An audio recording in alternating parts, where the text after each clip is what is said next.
I have concerns, and now Michael has the same concerns. I have concerns because you are still communicating with Michael. Your friend is trying to this connection, and you're like, yay! Okay. It's like, I don't get it. I enjoy pretty much violence. Do you like? I like this movie, or? Violence.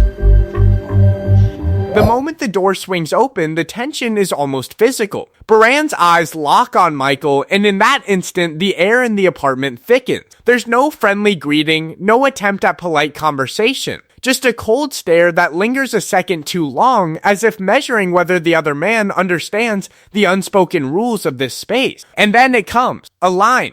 Casually tossed yet heavy with threat, suggesting consequences Michael would rather not test. It's brief, but the weight behind it communicates everything. Beran is warning him, letting him know this is his territory, that boundaries exist, and crossing them is not an option. The moment is electric, uncomfortable, and a shock to anyone watching unfold for the first time. But to fully understand why this encounter escalated so quickly, we need to pull back and look at how this all came to be. Weeks before this tense meeting, Laura and Beran had been navigating the usual pressures of a budding relationship in a foreign country, complicated by deep insecurities and unspoken fears. Beran had already made clear that Michael, a man he barely trusts, was a problem in their dynamic. To him, Michael wasn't just a friend, he was a potential rival, a wild card whose intentions were suspect, whose presence might destabilize everything Beran had worked toward. And Laura, who valued Michael's judgment and experience, didn't see him as a threat. She thought of him as a reliable sounding board, someone with a level head to whom she could safely disclose her worries. That clash in perception between suspicion and trust is what set the stage for the confrontation that now seemed to erupt out of nowhere. The viewers are immediately drawn into the puzzle. Why, of all the people Laura could involve in her private reflections, would she choose the one person Beran explicitly mistrusted? There's a tension here that goes beyond jealousy. It's about the delicate balance of trust in a relationship, the subtle power dynamics that emerge when one person feels vulnerable, and the danger that arises when a third party is introduced without clear boundaries. Laura's decision to keep Michael in the loop about her concerns regarding Beran's finances, his debts, and gambling habits only adds fuel to the fire. From Beran's perspective, private matters that should have been shared and resolved between partners have instead been handed over to a potential adversary. That feels like betrayal, and the sting of it is immediate. As the narrative unfolds, it becomes clear that this isn't a simple misunderstanding. Beran's discomfort with Michael was long-standing. He had expressed his concerns, tried to set limits, and sought a sense of control over the relationship. Yet, Laura's continued engagement with Michael, seeking advice, sharing intimate details, and perhaps unconsciously inviting his opinion to weigh on her choices, intensifies the tension. It's the emotional equivalent of leaving a door open in a house where one man already feels threatened. And Michael's decision to suddenly fly to Turkey without asking Laura for explicit permission is the spark that ignites the powder keg. The act of taking matters into his own hands transforms what was previously a simmering anxiety into a confrontation that feels immediate and unavoidable. For the audience, each layer adds complexity. Beran's reaction is extreme, yet it is rooted in his interpretation of the circumstances. He sees Michael as a threat to both the relationship and to his own future with Laura. Michael, on the other hand, may be seeing this as an opportunity to step in at a moment of vulnerability, perhaps believing he is acting out of concern or loyalty. And Laura, caught in the middle, is navigating her own emotions, surprised, maybe even secretly pleased, that someone she trusts cares enough to travel halfway across the world. Every interaction is layered with hidden motives, and every glance and comment carries double meaning. The viewer is left questioning the intentions of each person, unable to settle on a simple right or wrong. The escalation is deliberate. Beran's stance, his posture, and the carefully chosen words directed at Michael communicate more than immediate anger. They reveal a man who is grappling with insecurity, territorial instinct, and a fear of losing control. His body language and tone suggest both protection and intimidation, a warning that this intrusion is unwelcome and will not be tolerated lightly. Michael, caught off guard by the cold reception, is forced into a position of uncertainty. unsure of how to proceed or whether his presence will be perceived as heroic, meddlesome, or something in between. And Laura, whose actions indirectly set the stage, must reconcile her own feelings about the situation she helped create, balancing excitement, anxiety, and concern for the stability of her relationship. The tension builds not just from the present moment, but from what preceded it. Viewers are made aware that Laura and Michael had already exchanged thoughts about Beran's flaws, his gambling, and financial struggles. What might have been private, quiet discussions between partners or advisors became fuel for a confrontation. The subtle question emerges: was Laura truly seeking guidance, or was she, consciously or not, inviting Michael into a space that should have been reserved for her relationship? That ambiguity drives curiosity. It keeps the audience leaning forward, wondering whether the conflict is a result of malicious intent, naivety, or simply a collision of human insecurities. Each detail in this setup intensifies the emotional stakes. The apartment itself becomes a crucible, a contained environment where tension is amplified. Every glance, every word, every pause in conversation contributes to a growing sense of unease. The viewer is acutely aware that the situation could escalate further. Beran's threat of violence hangs in the air, unspoken yet palpable, creating a subtle, persistent anxiety. Michael's intentions, while seemingly innocent or well-meaning, are constantly filtered through Beran's perception of rivalry, and that perception colors every interaction. The act also introduces a deeper psychological layer. Beran is not merely reacting to Michael's arrival, he is reacting to his own fears about the relationship and his future. The threat is as much about maintaining control and self-preservation as it is about defending Laura. Michael's bold decision to fly in unannounced activates a visceral response. A man who feels his position in a relationship is being challenged will often escalate defensively. And that's exactly what we see here. Meanwhile, Laura is negotiating her own internal conflict, caught between two men who represent different forms of support, concern, and possible romantic interest. The audience is left to question whether she is consciously testing boundaries or simply unaware of the psychological stakes she has triggered. Mini cliffhangers appear naturally throughout this narrative. Why did Michael choose this moment to travel? Would Beran escalate further? How will Laura mediate between two strong personalities under pressure? And crucially, what does this confrontation reveal about the underlying vulnerabilities in their relationship? Each of these questions is a thread the audience holds onto, eager for the next reveal. The tension is methodically constructed to prevent disengagement, layering curiosity, uncertainty, and anticipation with every turn of events. The act also subtly challenges the audience's assumptions about loyalty and trust. Is Beran's reaction simply jealousy, or is it a rational response to boundary violations? Is Michael's intervention an act of care, or is it opportunistic? And what about Laura? Does her willingness to involve Michael signal irresponsibility, manipulation, or just human complexity? By complicating the narrative, the act keeps viewers engaged, ensuring that the emotional stakes are not only visible but personally relatable, even as the specifics of the conflict remain unique. By the time Michael steps into the apartment, all of these tensions converge. The room itself becomes a stage, every movement charged with anticipation.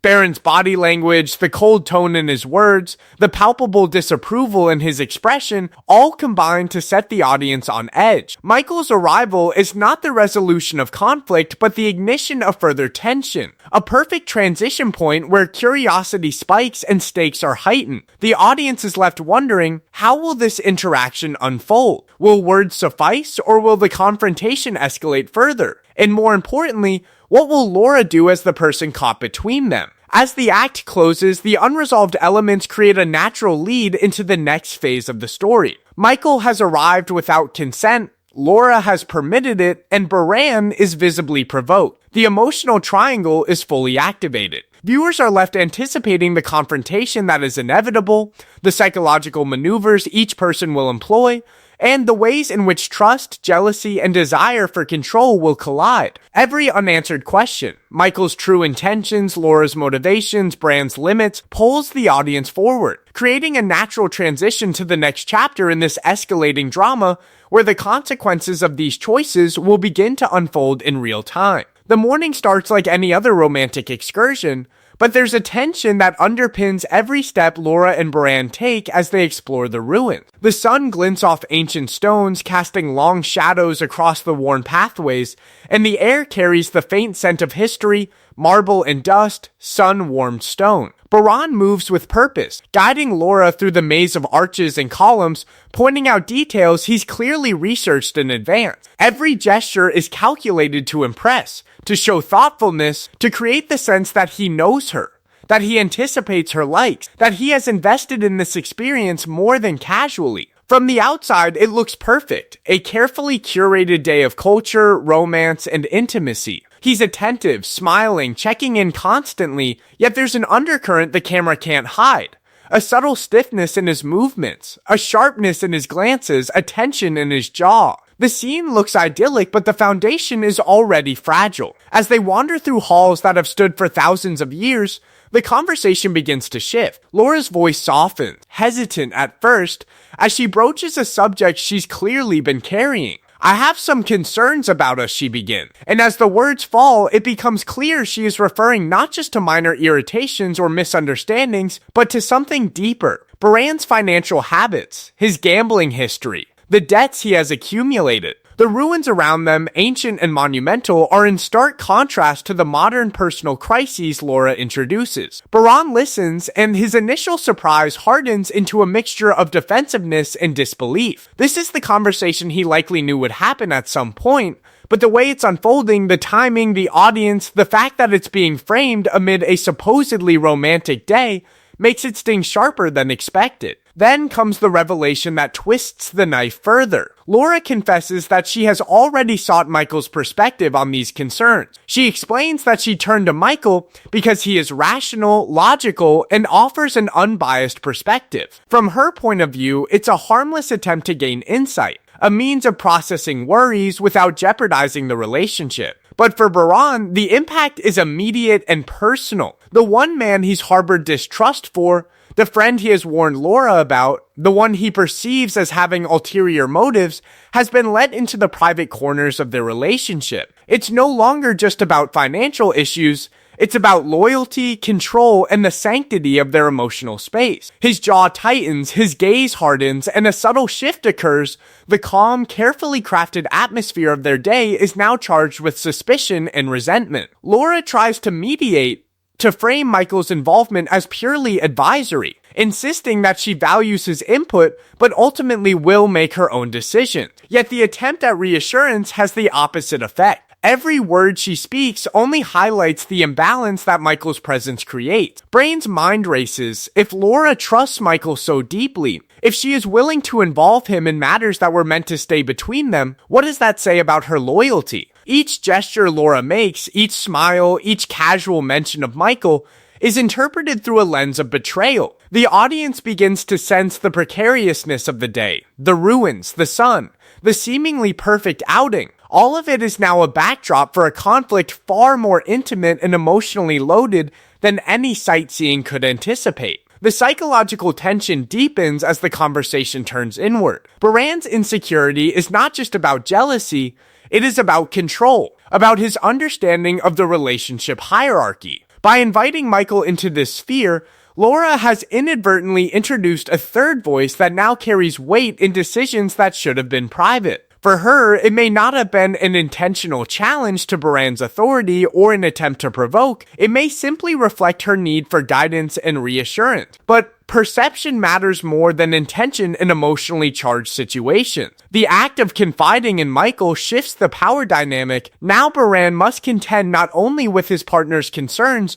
but with the influence of an outsider, someone he doesn't trust and sees as a potential threat. Every moment of polite conversation is layered with tension, every gesture scrutinized, every smile questioned. As they continue through the ruins, the camera captures subtle cues, a lingering glance toward Michael, a slight edge in Beran's voice, a pause that seems loaded with unspoken accusation. The narrative hints at hidden motives and viewers are drawn into speculation. Did Laura simply want advice, or is there an unconscious comparison at play? A mental tally between Beran and Michael. And Michael himself, although not physically present yet, casts a long shadow over the day. His potential arrival has been foreshadowed, and the audience can sense that the storm is brewing. Each detail, from the way Laura hesitates in her explanations to the tension in Beran's posture, compounds the anticipation, creating layers of emotional complexity that pull viewers deeper into the story. Then comes the pivotal moment,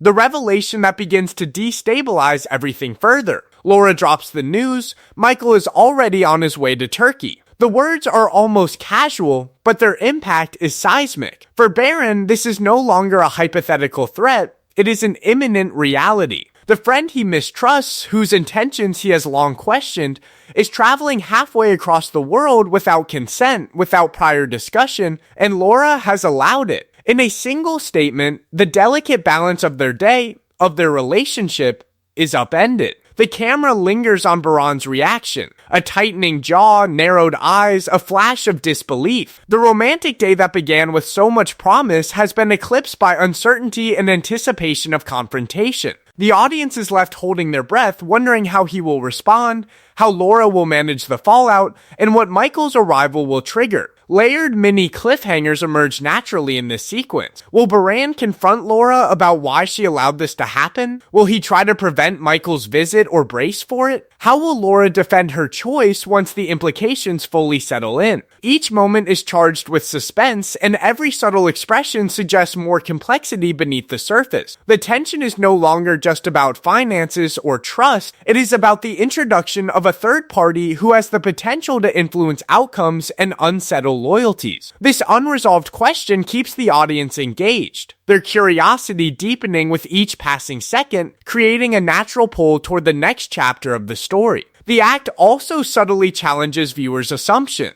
Is Laura naive, irresponsible, or testing the boundaries of the relationship? Is Beran overreacting, or are his fears justified? And how much of this conflict is constructed by perception rather than reality? By raising these questions, the narrative refuses to offer easy answers, compelling the audience to consider multiple perspectives. This complexity adds emotional depth and keeps the viewers engaged, invested in the psychological interplay rather than just the surface-level drama. Throughout the act, the contrast between appearance and reality is striking. On the surface, it is a beautiful, curated day of sightseeing, exploration, and cultural appreciation. Underneath, it is a crucible of emotional stakes, trust, and looming confrontation.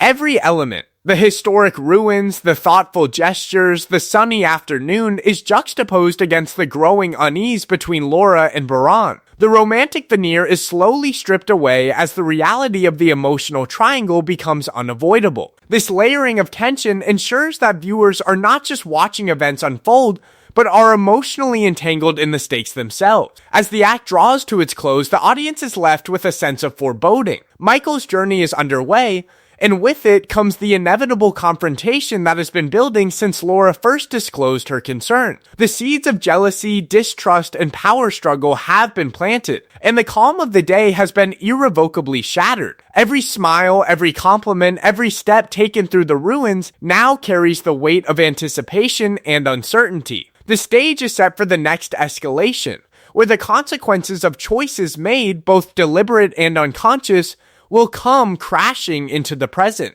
The viewers are left hanging on the cusp of action, eager to see how the arrival of Michael will reshape the dynamics, test loyalties, and push each character to reveal their true priorities. The phone vibrates against the table, and Laura hesitates for just a moment before answering. On the line is Michael, the friend who has been a silent presence in the back of both their minds for weeks, now a very real and immediate actor in the drama. He explains that his hotel isn't ready yet and asks if he can come by her apartment. The request is simple, almost casual, but the stakes behind it are anything but. In that instant, Laura is trapped in a web of impossible choices. Saying no risks rejecting someone who has just crossed continents to be near her, a man whose gestures could easily be read as caring or heroic. Saying yes risks triggering the very worst fears of Beran, her boyfriend, who has long warned her about the threat Michael poses. After a brief internal calculation, she agrees, the decision made almost reflexively,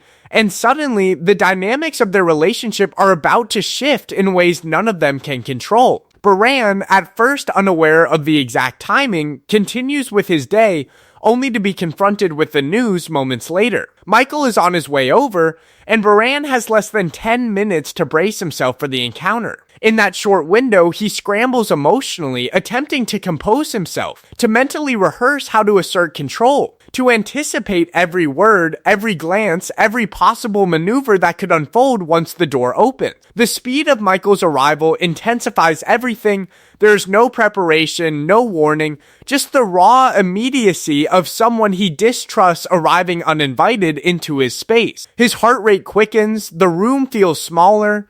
The day he thought was going to be under his careful orchestration now threatens to slip out of his hands entirely. For Michael, the moment is charged with its own set of emotions. Landing in Turkey, his actions might feel heroic, even righteous. He has traveled thousands of miles not for drama, not for spectacle, but to check on someone he cares about. Each step toward the apartment, each moment he anticipates seeing Laura again, is loaded with intention.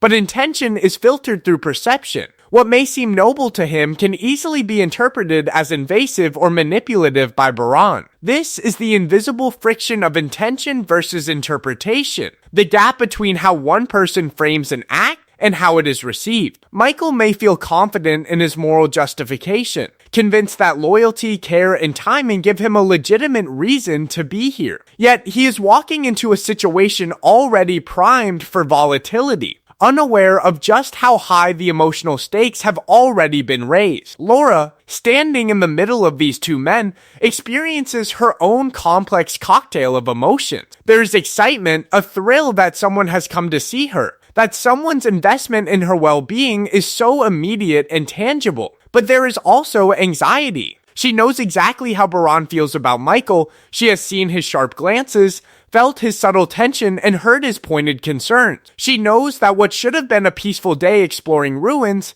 has already been poisoned by suspicion. In agreeing to let Michael come, she has in some way confirmed her own willingness to accept the attention, the validation, and perhaps even the latent competition. That mix of excitement and dread sets a tone of emotional instability that colors every thought, every gesture, and every word that will soon pass through that apartment. As the doorbell rings, the tension that has been building silently explodes into the room. Beran's first glimpse of Michael is not neutral. His body stiffens, his expression hardens, and even before words are exchanged, the air vibrates with unspoken accusation. Michael steps inside, carrying the weight of the miles he has traveled, the concern he feels for Laura, and the obliviousness or perhaps calculated disregard of Beran's emotional state. For Laura, the sight of Michael in her apartment evokes a mix of awe, validation, and a complicated thrill. For Beran, it triggers the full spectrum of suspicion, jealousy, and fear. The room, already charged with subtle tensions, now feels electrically alive. Every gesture amplified, every glance magnified, every smile or pause carrying disproportionate significance. The psychology of the moment is layered. Beran is caught in a dual perception trap. He must manage his own rising emotional alarm while also projecting composure, trying to prevent the situation from spiraling further. His mind races through scenarios. Is Michael here simply to check on Laura, or is there a more calculated intention? Could he be gauging her interest, testing boundaries, or trying to reclaim a space Beran believes should be his alone? Simultaneously, Beran struggles with feelings of inadequacy. The presence of a third party who appears to be more decisive, more daring, or more attuned to Laura's desires triggers a deeply rooted fear that he may lose influence or control, not just in this day, but in the trajectory of their relationship and future plans. Meanwhile, Michael's perspective is equally fraught. Though filtered through a lens of self-assured purpose, he has chosen action over hesitation, presence over distance, and in doing so, he positions himself as someone proactive, someone willing to act when Laura's needs require attention. He may not fully anticipate the scale of Beran's anger or the intensity of the jealousy his arrival triggers, but the stakes are unavoidable. He is suddenly the focus of both admiration and suspicion, caught in a volatile triangle where every move can either affirm his intentions or be misread as provocation. The audience sees the duality of perception. One act can be seen as protection or intrusion, care or manipulation, a gesture of loyalty or a strategic maneuver. Laura's own internal calculation continues, almost imperceptibly, as she guides the men toward the living room. Her excitement is tempered by the knowledge that she is now the axis around which this emotional storm will revolve. Every glance she gives, every word she prepares to speak is already loaded with meaning. She is acutely aware that both men are evaluating her, that both are attempting to gauge her loyalties and reactions, and that her own responses will inevitably tip the balance. This self-awareness introduces yet another layer of tension. The attention she receives is validating, yes, but it is also destabilizing, reinforcing the triangle and making clear that her choices will have immediate consequences for emotional equilibrium in the room. Small gestures become magnified under this pressure. A handshake, a brief nod, the way Michael positions himself near Laura, the subtle tightening of Beran's posture, all of these cues are interpreted as signals in an unspoken battle. The triangle is no longer theoretical, it is now a tangible, physical reality occupying the same space. Every micro-expression carries the potential to escalate conflict or signal compromise, and the audience becomes acutely aware that the emotional consequences are unfolding in real time. The narrative tension spikes as the question looms. Will this encounter ignite a confrontation, or will it simmer under the surface, each participant masking their intentions while the pressure steadily builds? Even as the dialogue begins, every word carries weight. Beran's tone, clipped and defensive, contrasts with Michael's attempt at calm, measured conversation. Laura, navigating between the two, adds her own layer of emotional complexity, sometimes clarifying, sometimes restraining,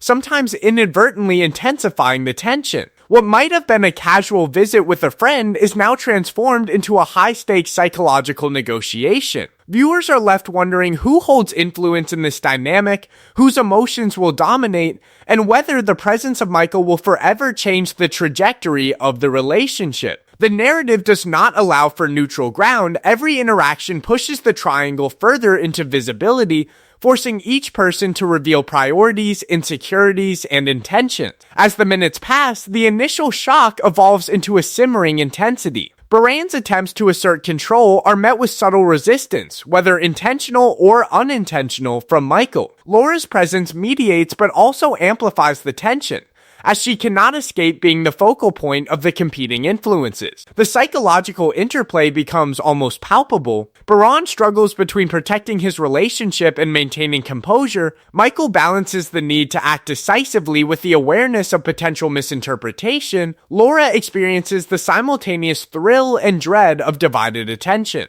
Every second stretches the suspense, leaving the audience acutely aware that the next exchange could shift alliances, spark conflict, or reveal previously hidden emotions. The act builds toward its inevitable crescendo. Beran's jaw tightens, his eyes narrow, and his hands unconsciously clench as he prepares to respond to Michael's presence. Michael, aware of the tension but committed to his purpose, steps carefully, measuring words against potential fallout. Laura stands at the center, aware of the scrutiny from both sides, knowing that her decisions and reactions will set the tone for the rest of the day. The apartment, once a safe space, has become a psychological battlefield, with stakes rooted not just in the present moment, but in the broader questions of trust, loyalty, and influence. The audience is left on edge, fully immersed in the dynamics, anticipating the first real confrontation, and questioning how each character will navigate this collision of intentions and emotions. With Michael now inside, the triangle has shifted from theory to reality. The invisible tension that had been simmering beneath the surface is now palpable and unavoidable. Every glance, every pause, every carefully chosen word is loaded with implication, and the audience is acutely aware that the outcome of this encounter could redefine relationships, loyalties, and perception. The act ends with the door closing behind Michael, the room charged with silent expectation, and the unspoken question hanging in the air: how will Beran respond now that the triangle is fully realized, and how will Laura manage the emotional fallout of her choices? The story is poised for escalation, with the next chapter promising to push every character to the limits of their emotional endurance. The door closes behind Michael, and for a brief second, the room is suspended in a heavy, almost tangible silence. Laura hovers between them, caught in the eye of an emotional storm she helped create. Michael steps in, carrying a sense of calm purpose, his presence deliberate but careful. He tries to break the ice, offering a casual smile and a friendly remark about the apartment or the city, but Beran's response is a wall. His posture is rigid, his tone clipped, and his eyes, sharp and unyielding, convey the message before any words are spoken: you are not welcome here. Every step Michael takes, every gesture he makes, seems to land against an invisible barrier of hostility that Beran has erected. A barrier constructed from weeks of mistrust and personal fear. The tension is immediate, unrelenting, and impossible to ignore. Michael attempts a casual opening, commenting on something trivial. A TV show playing quietly in the background. Scarface? He asks, half smiling, as if hoping to establish some common ground. Beran barely acknowledges the question, his voice low, measured, and devoid of warmth. I'm not interested in that, he replies. There's a subtle undercurrent in the tone, a barely restrained warning. The kind of remark that signals both dismissal and threat at once. The room feels smaller, more charged, as though the air itself has thickened with unspoken accusations and careful observation. Laura shifts slightly, aware of the tension but unsure how to intervene, and in that uncertainty, the triangle tightens further. As Michael moves slightly closer, Beran's reaction intensifies. His gaze narrows, and for the first time, the passive aggression escalates into something more direct. He leans just enough to make his stance felt. A slight flare of his hand, a tightening of his jaw, and a statement is uttered that hangs like a shadow over the room, an implied threat of violence. The words are deliberate, sharp, and pointed, leaving no ambiguity. Michael freezes for a moment, the casualness he attempted moments before evaporating entirely. This is no longer a conversation that can be navigated with charm or humor. The stakes have become immediate, personal, and physically present in the way Beran positions himself, the tone he uses, and the intensity behind his eyes. Michael absorbs the moment carefully, processing not just the threat, but what it represents. He recognizes that Beran is not merely upset, he is asserting territory, defending a space that he sees as his alone. It's more than jealousy, it's a protective aggression. A statement that any perceived intrusion will not be tolerated. At the same time, Michael's mind begins to evaluate the implications. This isn't just about him being here, it's about Laura's safety, her ability to navigate a partner capable of such intimidation, and the long-term dynamics of this relationship. Each glance, each tone of voice, each micro-expression becomes data. A metric by which he measures both the potential for conflict and the psychological health of the people involved. Laura, meanwhile, is navigating her own internal turbulence. She notices Beran's tension, the stiffness of his body, the pointedness in his delivery, yet she also feels the intensity of Michael's presence, the reassurance, the protective undertone, the undeniable care. Her emotions oscillate between fear for the room to erupt, guilt for her role in inviting this scenario, and the complicated thrill of attention from two men simultaneously. This duality, this layering of admiration and alarm, fuels the suspense in the apartment and keeps every participant on edge. Her role in the conflict, though passive at the moment, is central.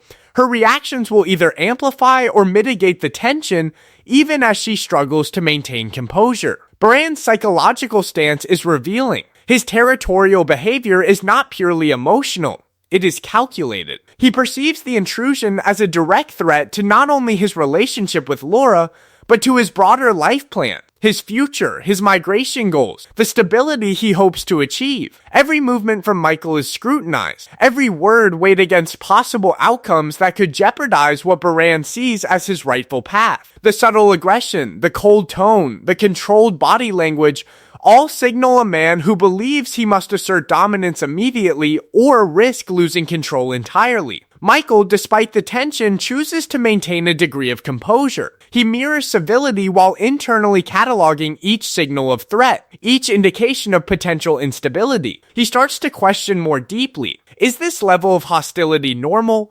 Or is it a red flag for the kind of relationship Laura is entangled in? The protective instincts he feels toward Laura grow stronger as he observes Beran's intensity. Simultaneously, Michael cannot ignore the way Laura reacts to his presence, her subtle expressions of relief, the glimmer of excitement, the acknowledgement that his appearance changes the emotional tone of the room. Each reaction strengthens his own conviction that the triangle dynamic is now active, and that he may hold a type of compatibility with Laura that Beran has not yet demonstrated. Subtle micro-conflicts emerge in parallel with the main confrontation. The choice of seating, the direction of eye contact, the spacing between the men, these become indicators of power. A silent chess game where each movement communicates dominance or submission. Every smile, every attempt at small talk is amplified under the scrutiny of mutual distrust. Beran's aggression is countered not with equivalent hostility, but with measured caution from Michael,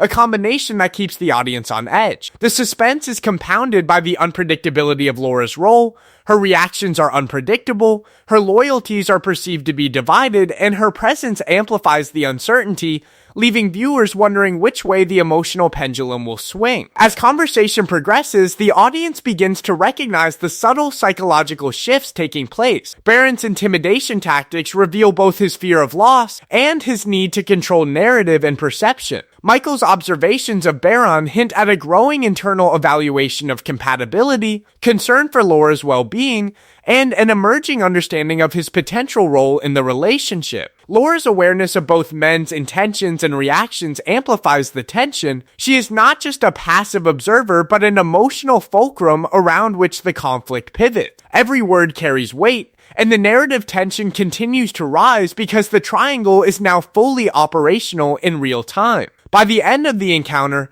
Michael's thoughts have begun to crystallize in a surprising way. Despite the immediate hostility, the threats, and the uncomfortable silences, he starts to quietly consider something critical. The compatibility he feels with Laura may exceed what Beran offers. This realization is not spoken aloud, but it hangs in the room, a silent, unacknowledged factor that has the potential to redefine the stakes. The audience, attuned to these subtle shifts, is left with multiple layers of tension. The immediate threat, the unspoken evaluation of relationships, and the anticipation of what this newfound perception will trigger in future interaction. As the conversation draws to a tentative close, the atmosphere remains charged. Beran has asserted his territory, but the challenge of Michael's presence is undeniable. Laura stands at the center of the emotional battlefield, aware of the high stakes but unable to disengage. Michael remains poised yet internally reflective, already recalibrating his assessment of the relationship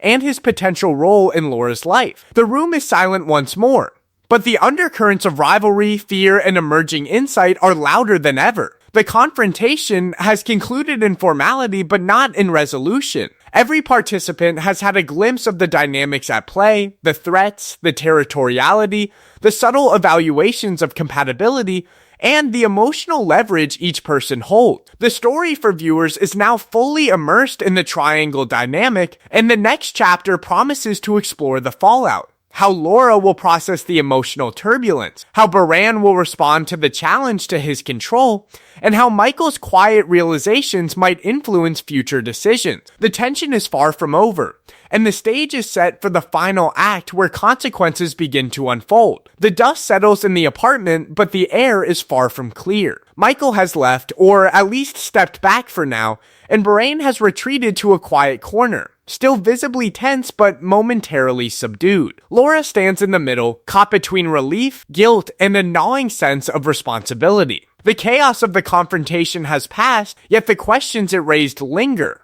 heavier than ever. Was this about Michael's feelings, or Beran's insecurities, or was it always a test of Laura herself? The answer is not simple, and that's exactly what makes this moment so compelling. For Laura, the realization is slowly settling in.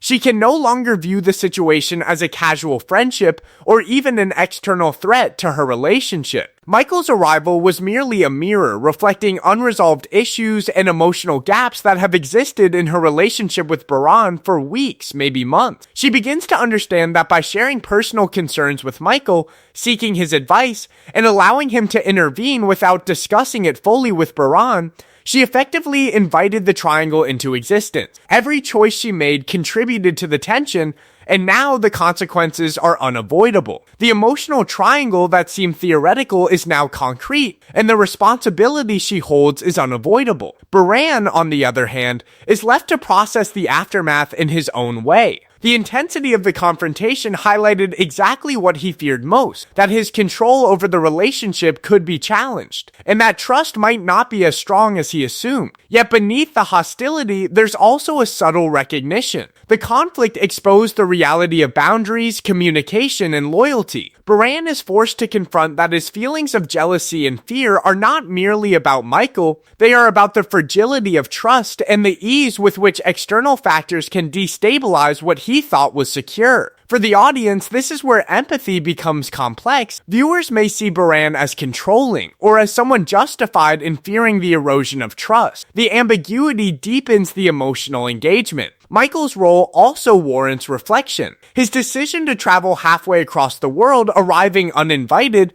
could be read in multiple ways. Was it love, concern, jealousy, or opportunism? The timing is critical. He only asserts romantic energy after Laura becomes involved with Beran. This introduces doubt not only in Beran's mind, but also in the viewer's perception of Michael's motives. Yet it cannot be denied that his actions reveal a level of emotional commitment, a willingness to act decisively, and a capacity to observe and respond to Laura's needs in real time. The act of showing up physically transforms abstract emotional tension into a real-world test of loyalty, compatibility, and personal boundaries. Layered over this, Laura's own psychology adds nuance. She has been navigating the triangle unconsciously, testing limits without establishing clear boundaries. Part of her desire to involve Michael may have been driven by a need for reassurance, a search for validation, or even an unspoken curiosity about which connection is stronger. The story here is not about malicious intent, it's about human complexity, conflicting desires, and the difficulty of maintaining clarity in relationships under emotional stress. Viewers are left to consider how much agency Laura exercised and how much of the situation spiraled because she did not assert clear expectation. The conflict's resolution is subtle. There is no dramatic reconciliation, no clean winner emerges, and yet the emotional question that has driven the narrative, the loyalty, trust, and boundaries, finds partial clarity. The lesson crystallizes the problem was never simply Michael showing up. The real issue was divided attention and the absence of clear limits. Michael could have been the most well-intentioned friend in the world, and Beran could have been the most secure partner, but without transparent communication and agreed-upon boundaries, the triangle was inevitable. This is what the audience takes away as the core insight. Relationships are not just about who is present, but how trust is managed in the spaces between. Throughout the act, the tension is reflective rather than explosive. There is room for contemplation and interpretation. Viewers are invited to weigh each character's motivations, Beran's territorial instincts, Michael's assertive concern, and Laura's unconscious role in creating the dynamic. This layering of perspective reinforces the emotional complexity and sustains engagement even as the overt action quiets down. The act functions as both closure and a lingering question, allowing the audience to process the ramifications while understanding that human behavior rarely resolves neatly. As the narrative moves toward its conclusion, the final insight emerges clearly: no one acted perfectly. Beran's aggression and threats were alarming but rooted in fear. Michael's timing was questionable but motivated by concern. Laura's choices were inconsistent but understandable. The triangle, then, is less about villain and hero and more about the fragile architecture of trust and the consequences of divided loyalty. The audience is left to reflect on a central moral question. When multiple emotional currents collide, how much control does any one person really have, and what is the cost of indecision? In this reflective aftermath, the story invites deeper consideration. Was Laura's behavior a subtle test to gauge each man's commitment, or an unintentional catalyst for chaos? Did Michael act out of genuine care?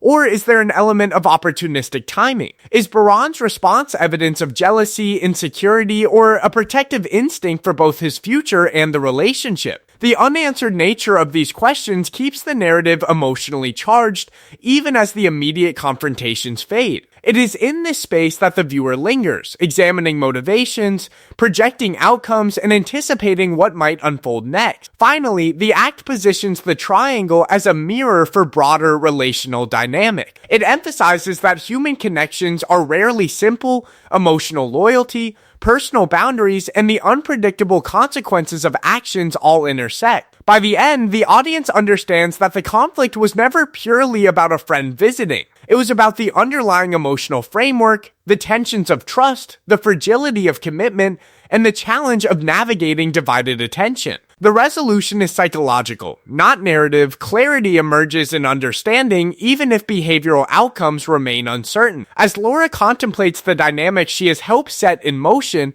and Beran evaluates his own reactions, the stage is set for long-term reflection. The triangle has revealed vulnerabilities, exposed insecurities, and forced all parties to confront uncomfortable truth. For the audience, the lingering question is not who wins, but who can navigate the complexity of emotions, choices, and trust moving forward. In that quiet, reflective tension, the story closes, leaving viewers with a lasting sense of intrigue, human unpredictability, and the understanding that sometimes the real drama exists in the spaces between actions, words, and intentions. With the triangle fully exposed and the emotional consequences laid bare, the next chapter, if there is one, will test boundaries, loyalty, and the delicate balance of attention in ways that no one could have predicted.